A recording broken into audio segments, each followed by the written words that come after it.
Israel ने बड़ी सफाई से अपने दो बड़े दुश्मन यानी हमास चीफ इस्माइल हानिया और हिजबुल्लाह चीफ नसरल्लाह को मार गिराया है, जिसके जवाब में ईरान ने इजराइल पर बहुत बड़ा हमला भी किया। लेकिन अब ईरान की सेना के जनरल पर ही सवाल खड़े हो गए हैं। निज़ाम इस्लामी ने ऐलान कर दे अगर बिमनाफ़े निज़ाम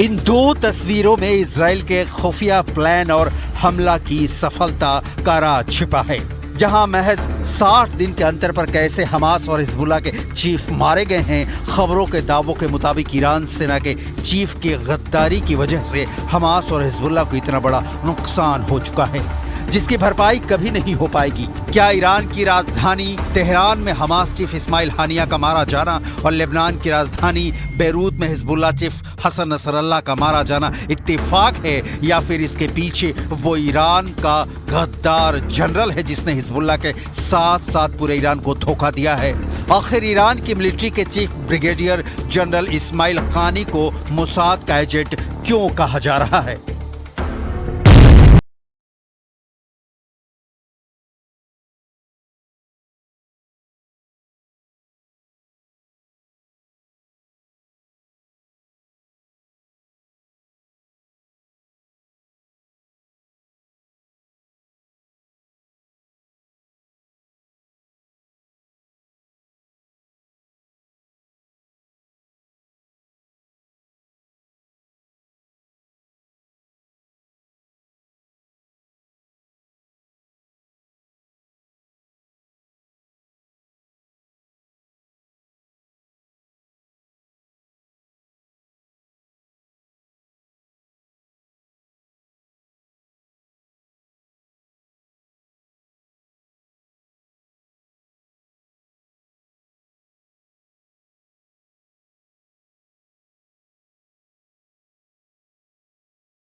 दो 2024 को दक्षिणी बेरूत के दहिया में हिजबुल्लाह के हेडक्वार्टर में जिस वक्त Hezbollah chief Hassan Nasrallah meeting कर रहा था, ठीक उसी वक्त ईरान इस्लामिक रिवोल्यूशनरी गार्ड्स यानी IRGC के मुखिया ब्रिगेडियर जनरल इस्माइल खानी ने इसकी खबर मोसाद को दे दी। खबर मिलते ही मोसाद ने इजराइल के F-35 से ऐसा भीषण हमला बेरूत में कराया कि मौके पर मौजूद हिजबुल्लाह चीफ हसन नसरल्लाह अपने टॉप कमांडरों के साथ मारा गया। ब्रिगेडियर जनरल इस्माइल खानी के पास ही हिजबुल्लाह चीफ की मीटिंग और उसकी लोकेशन की जानकारी थी, जिसे उन्होंने इजराइल की खुफिया एजेंसी मोसाद तक पहुंचाया है, ऐसे दावे किए जा रहे हैं।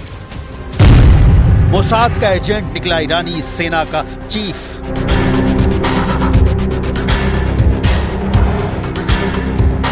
27 सितंबर को हिजबुल्लाह चीफ हसन नसरल्लाह को मारने के लिए इजरायली वायुसेना ने 80 टन बंकर बस्टर बमों का इस्तेमाल किया था।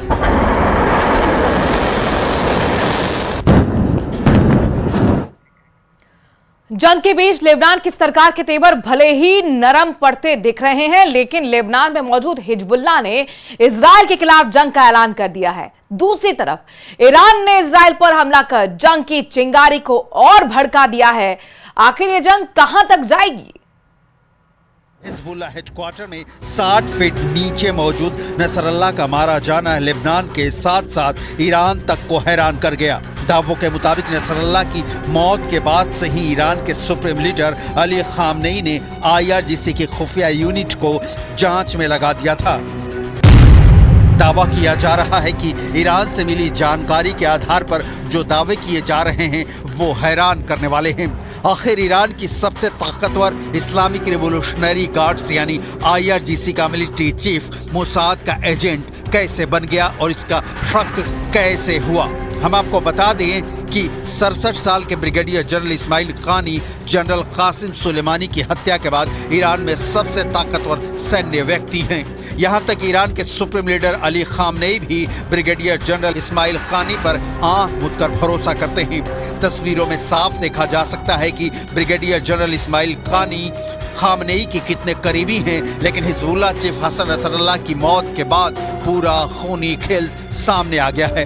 मिडिल ईस्ट यानी MEE ने सूत्रों के हवाले से एक रिपोर्ट में कहा कि ईरानी रिवोल्यूशनरी गार्ड के विशिष्ट कुद्स फोर्स के चीफ इस्माइल कानी को हाउस अरेस्ट कर लिया गया है। दावा किया जा रहा है कि नसरल्लाह की पूरी जानकारी और लोकेशन इजराइल को ब्रिगेडियर जनरल इस्माइल कानी ने ही दी है। ब्रिगेडियर जनरल इस्माइल कानी को हिजबुल्लाह चीफ की मौत के बाद से पब्लिक में नहीं देखा गया।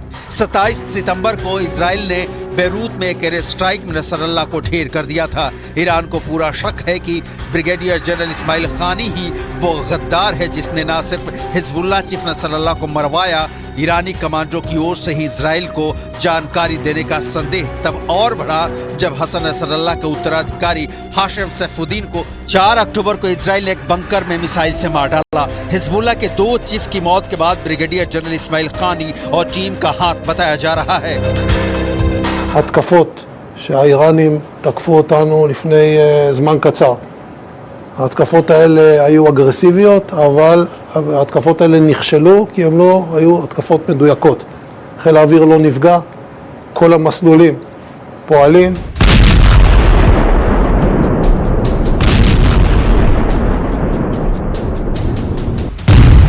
ईरान को पूरा शक है कि ब्रिगेडियर जनरल इस्माइल कानी ही वो गद्दार है जिसने हिजबुल्लाह के 2 चीफ को इजरायली सेना के हाथों मरवाया है। खबर है कि ब्रिगेडियर जनरल इस्माइल कानी को हाउस अरेस्ट कर लिया गया है।